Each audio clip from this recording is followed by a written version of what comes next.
کیا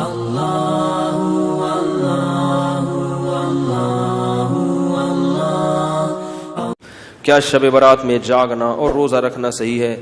15 شعبان کا روزہ کسی صحیح حدیث سے ثابت بولو بھائی نہیں. صرف جمہور کے نزدیک عبادت ہے 15 شعبان کی، اس کے علاوہ باقی کوئی بھی چیز. میرا اس پر بہت ڈیٹیل میں بیان ہے، یوٹیوب پہ سرچ کریں وہ بیان آ جائے گا. میسج ٹی وی والوں نے ایک انٹرویو لیا تھا اس پہ، اس میں میں نے دلائل سے ثابت کیا ہے. پوری مدلل بحث کی ہے کہ نہ اس رات میں قبرستان جانا چاہیے، نہ اس رات میں حلوے پکانے چاہیے، نہ اس رات میں الگ سے کوئی نہانا دھونا چاہیے، نہ اگلے دن کا روزہ رکھنا سنت ہے، نہ پٹاخوں کی کوئی حیثیت ہے. سمجھ رہے ہو؟ اب مجھے پتا ہے جو گالیاں آنے والی ہیں یوٹیوب پہ، چلو کوئی بات نہیں، اس کو بھی انجوائے کرتے ہیں. تو صرف ایک چیز ہے وہ، اور نہ اس رات میں تقدیر کے، صاف ہے قرآن میں کہ وہ لیلۃ القدر میں ہوتے ہیں. علامہ ابن تیمیہ رحمہ اللہ نے لکھا ہے کہ لیلۃ القدر کی اہمیت کو گھٹانے کے لیے بھی اس رات کو بہت زیادہ اہمیت دی گئی ہے. تو جتنی جس چیز کی اہمیت ہو اس کو اتنا ہی رکھنا چاہیے. تو صرف عبادت ہے، تو عبادت کی جمہور کے نزدیک کیا ہے وہ بھی اتفاقی نہیں ہے، یاد رکھو.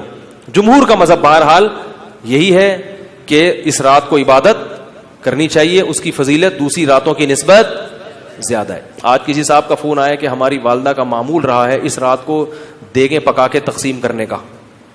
اب والدہ مرحومہ دنیا سے چلی گئی، اب ہم چاہتے ہیں. میں نے کہا نہیں پکائیں.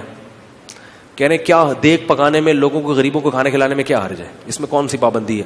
میں نے کہا پھر آج کھلا دیں، کل کھلا دیں، کیا خیال ہے؟ لوگ یہ بھی کہتے ہیں کہ بھئی آپ صدقات و خیرات سے کیوں روک رہے ہو لوگوں کو؟ بھائی صدقات و خیرات، جیسے لوگ کہتے ہیں نا بکرے کے صدقے میں کیا خرابی ہے. ابھی پھر کوئی صاحب مجھ سے الجھ گئے کہ آپ کیوں کہتے ہو صدقے کا بکرا بدعت ہے؟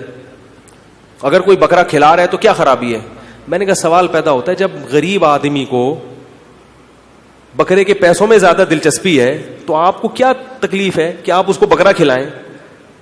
اس کا مطلب آپ بکرے کو کیا سمجھ رہے ہو؟ الگ سے کوئی فضیلت سمجھ رہے ہو بکرے میں. تو شریعت میں جس چیز کی الگ سے کوئی فضیلت نہ ہو اس کو الگ سے پروٹوکول دینا یہ بدعت ہے یا نہیں ہے؟ غریب آدمی کو کہہ رہے یار 20,000 کا بکرا لے کے دے دیا تم نے مجھے، تو مجھے 20,000 روپے دے دیتے. اگر آپ کہتے ہو اس کے کھانے کی حاجت ہے تو راشن ڈلوا دو. 20,000 میں جو راشن ہے، بکرا ایک ٹائم پہ ختم ہو جائے گا، 2 دن چلے گا، اور راشن پورے سال چلے. اس کا مطلب یہ ہے کہ بکرا مقصد ہے آپ کا، بکرے کا لیبل لگایا جا رہا ہے، صدقے کا لیبل لگایا جا رہا ہے. مقصد کیا ہے؟ ارے بھائی، تو اس لیے وہ کہنے لگے کہ میں 15 شعبان کو چاہتا ہوں غریبوں میں دیگ تقسیم کروں، تو صدقے میں حرج کیا ہے؟ میں نے کہا بالکل کوئی حرج نہیں ہے، لہذا کل دیگ آپ تقسیم کر دیں. اگر آج لیٹ ہو گئے تو کل کر دیں. کہہ رہے نہیں کل نہیں، میں 15 کو کروں گا. میں نے کہا اس کا مطلب ہے کہ صدقہ اصل نہیں ہے، 15 شعبان کو اس طریقے سے منانا اصل ہے. تو جب شریعت میں نہیں ہے تو آپ کیوں اس رات کو صدقے کے حوالے سے پروٹوکول دے رہے ہو؟ جب نہیں ہے، اس میں کسی صحابی نے نہیں یہ کام کیا، اس رات کو دیگیں پکائی ہوں یا نہائے دھوئے ہوں یا کھانا کھلایا لوگوں کو. جو کام کرنے کا آؤ چپکے سے مسجد میں کسی کونے میں کھڑے ہو کر عبادت کرو یا اپنے گھر میں جا کے. ممکن ہے آپ کہیں کہ صدقہ بھی تو عبادت ہے، تو چپکے سے کسی غریب کو دے دو نا پیسے. کیا خیال ہے؟ جتنے پیسے دیگ میں خرچ ہوں گے تو بھئی چپکے سے کسی غریب کو جا کے دے دو.